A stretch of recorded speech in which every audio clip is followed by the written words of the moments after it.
Bonjour chers étudiantes, chers étudiants. Dans le cadre des fonctions, formules et formats de calcul avancés, aujourd'hui, on va aborder la fonction financière VPM. Cette séance est destinée aux étudiants de deuxième année cycle licence, filière sciences économie et gestion.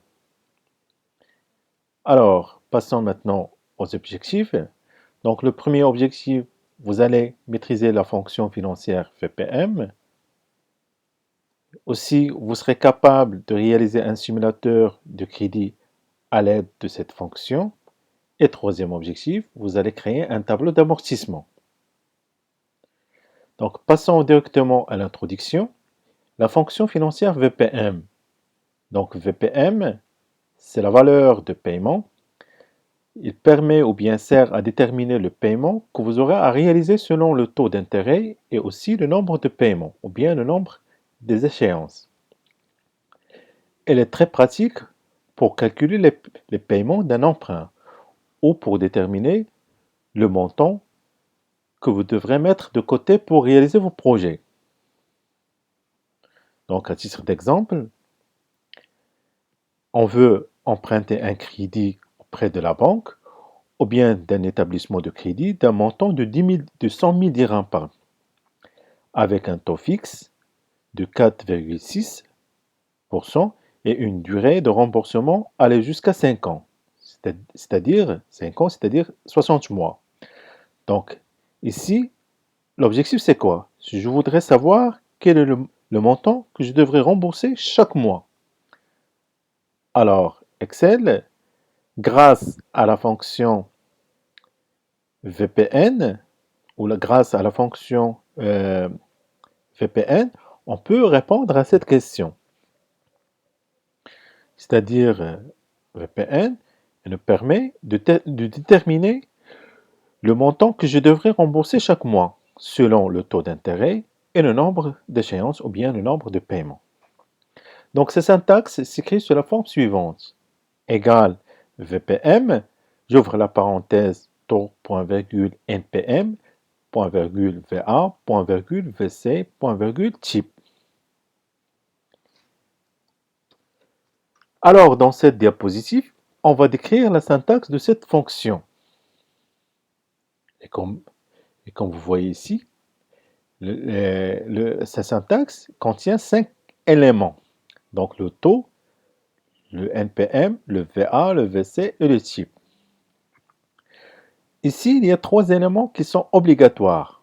C'est les 3 premiers. C'est le taux, le NPM et le VA. Ainsi que les 2 autres, ce sont des éléments facultatifs. Commençons par le premier. Le taux. Le taux représente le taux d'intérêt de l'emprunt. Deuxième élément, toujours obligatoire, représente le nombre de remboursements pour l'emprunt. Troisième élément, le VA, ou bien la valeur actuelle, représente le montant de l'emprunt. Quatrième élément, c'est un élément facultatif, représente la valeur capitalisée, c'est-à-dire le montant que vous souhaitez obtenir après le dernier paiement. Et le cinquième, c'est le type représente le nombre 0 ou 1 et indique quand les paiements doivent être effectués. Je vous explique. Si les paiements doivent être effectués en fin de période, on tape 0. Si les paiements doivent être effectués en début de période, on tape 1. Mais ici, le plus important pour nous, c'est les 3 premiers éléments, c'est-à-dire le taux, le NPN, le taux, le NPN et le VA, parce que ce sont des éléments qui sont obligatoires. Passons maintenant à un exemple. Donc, c'est comme l'exemple précédent. Donc, le montant emprunté dans ce cas, c'est 250 000, avec un taux d'intérêt annuel de 5%, avec une durée de 25 ans, et le nombre de mois, c'est 300. D'où vient ce 300? Ce 300, c'est 25 fois 12. Donc, c'est 300. L'objectif de cet exemple, c'est de trouver le remboursement mensuel. c'est-à-dire le montant que je devrais rembourser chaque mois. Donc, toujours grâce à Excel, ou bien grâce à la fonction VPN, on peut répondre à cette question. Donc, la première méthode, je tape la formule, ou bien je tape la fonction égale VPN, j'ouvre la parenthèse, C8 sur 12, point virgule C10, point virgule moins C7. Je vous explique. Ici, c'est le taux. Point virgule le NPN, point virgule le VA. Maintenant, le taux. Le taux, c'est 5%. C'est C8. C8 divisé par 12. Pourquoi par 12? Parce que le taux d'intérêt ici, c'est annuel. Donc, il faut diviser par 12 pour avoir un taux d'intérêt mensuel. Point virgule. C10, c'est le NPM. C'est quoi le NPM? C'est le nombre de mois. C'est 300. Et point virgule, C7. C7, c'est le montant emprunté. Ici, il faut faire attention. Il y a un signe moins, le signe moins. Donc, il ne faut pas oublier le signe moins. Pour avoir une valeur ici positive. Si on oublie le signe moins, on risque d'avoir une valeur négative ici. Ce qui apparaît logique. Deuxième méthode, avant de passer à la deuxième méthode, pardon, quand je clique sur Entrée, donc le remboursement mensuel est égal à 1461,47. Donc le montant que je devrais rembourser chaque mois. Maintenant, deuxième méthode. Deuxième méthode, c'est à l'aide du menu Excel, je clique sur Fonction financière, insérer une fonction et VPN, Excel, il va afficher cette fenêtre. Cette fenêtre contient le taux, le NPN et le VA. Il suffit de saisir les données ici dans les cases. Donc pour le taux, c'est C8 divisé par 12, c'est le même principe ici. Le NPN, c'est C10. C10, c'est le nombre de mois. Et le VA, c'est C7, moins C7, C7, moins C7, pardon, 250 000 dirhams. Et je clique sur Entrée, je trouve la même chose, 1461,47. Chers étudiantes, chers étudiants, passons maintenant à la pratique.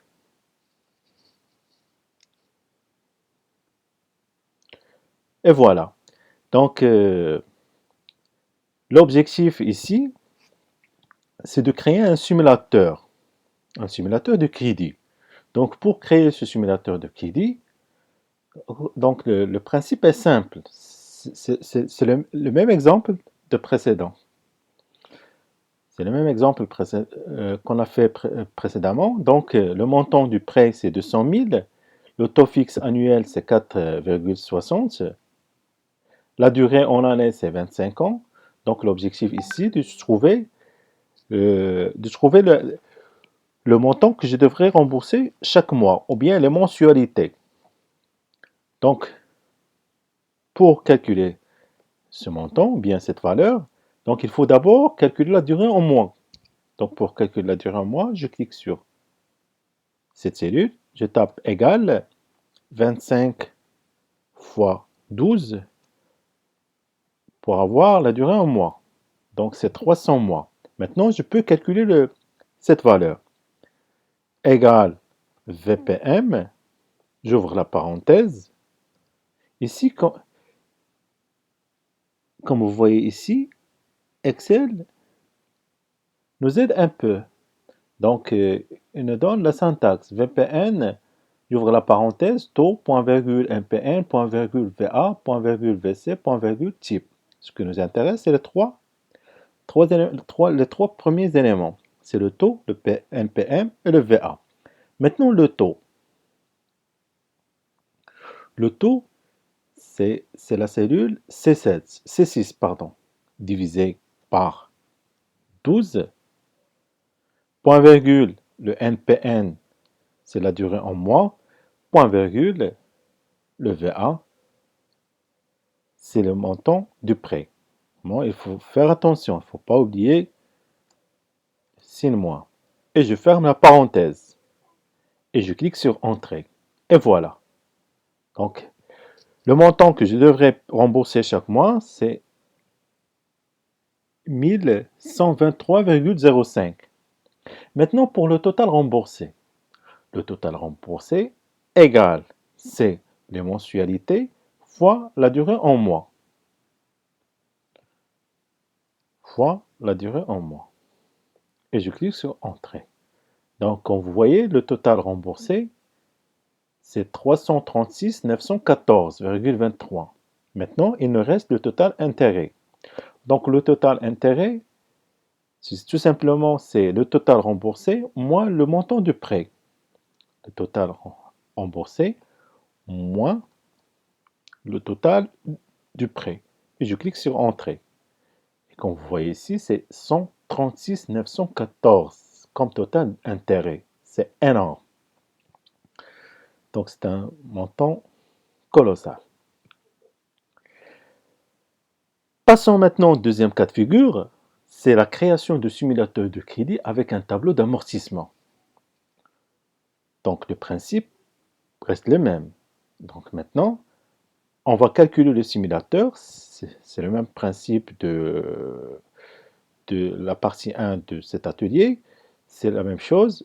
Pour avoir les mensualités, il faut d'abord calculer le montant, la durée en mois, c'est 20 fois 12, 240. Maintenant, pour calculer la mensualité, j'utilise la fonction VPM. Donc, soit je tape VPM, ainsi de suite, soit il y a la deuxième possibilité de cliquer sur Formule, Finance, et je cherche la fonction VPM. Maintenant, Excel nous affiche, ou bien il affiche cette fenêtre. Donc maintenant, il faut taper le taux. Donc le taux ici, c'est 6,6, pardon, divisé par 12. Et le NPN, c'est la durée en mois. Et le VA, c'est le montant du prêt. Il faut pas oublier le signe moins. Sinon, nous avons résultat négatif. Donc ici, moins. C'est la règle. Et je clique sur Entrée. Et comme vous voyez, maintenant, le montant que je devrais payer chaque mois, c'est 1705. Selon le taux annuel, le taux fixe et la durée en année. Maintenant, pour calculer le total remboursé, c'est la même chose. C'est le même exemple de tout à l'heure. Donc, le même principe, pardon. Donc, le total remboursé, c'est les mensualités fois la durée en mois. Et je clique sur Entrée pour le total intérêt égale le total remboursé moins le total montant du prêt. Et je clique sur Entrée. Maintenant, comment réaliser un tableau d'amortissement? Comment faire un tableau d'amortissement? Donc, tout d'abord, je vous explique c'est quoi d'abord un tableau d'amortissement. Un tableau d'amortissement est un tableau financier, utilisé surtout dans le domaine de la comptabilité. Le tableau d'amortissement d'un crédit est un document obligatoire, remis par la banque ou bien par un établissement de crédit à un emprunteur. Donc, ce tableau d'amortissement, il indique chaque échéance, c'est-à-dire chaque échéance, la répartition entre le capital et les intérêts, et le capital restant, après chaque échéance. Maintenant, comment créer ce tableau? Toujours, il faut commencer par cette cellule, c'est le premier mois. Donc, au total, nous avons 240 mois. 240 mois. Oui. Donc, la dernière échéance.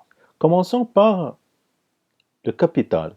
Donc, le capital ici égale 250 000. C'est égal à C5. Maintenant, l'échéance.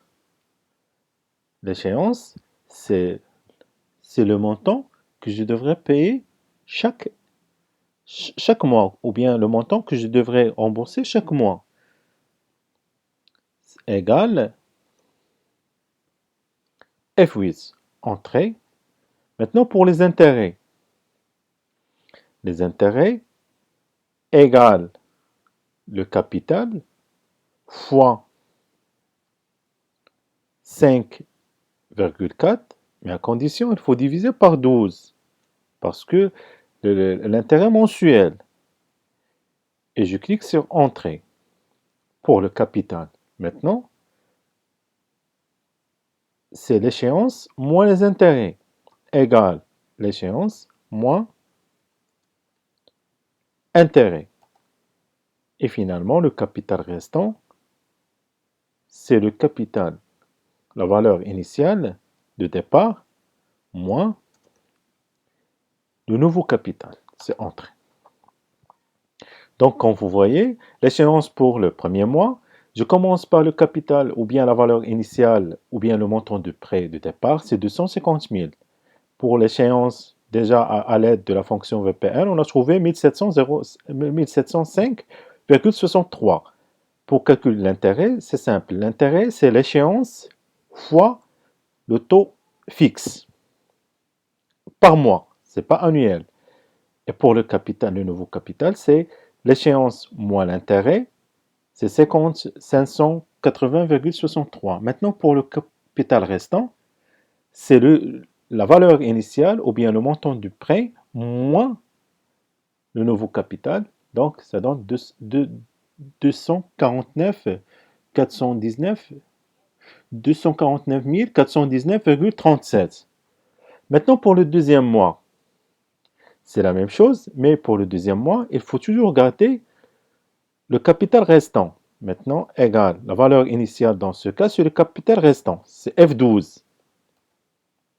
L'échéance reste la même, c'est 1700. Donc, c'est la même chose ici. Donc, je peux fixer cette valeur égale F8. Donc, pour fixer la valeur, donc toujours, il faut mettre les dollars pour fixer cette valeur.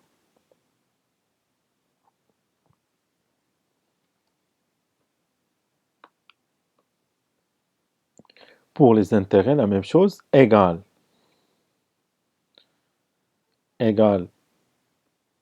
cette valeur fois C6 divisé par 12. Entrée, et pour le capital, c'est égal l'échéance moins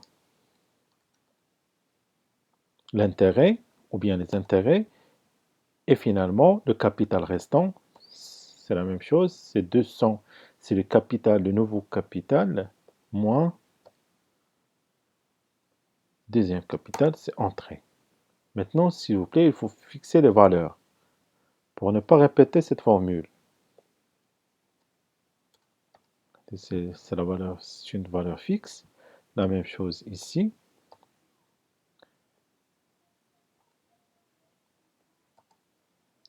C'est bon.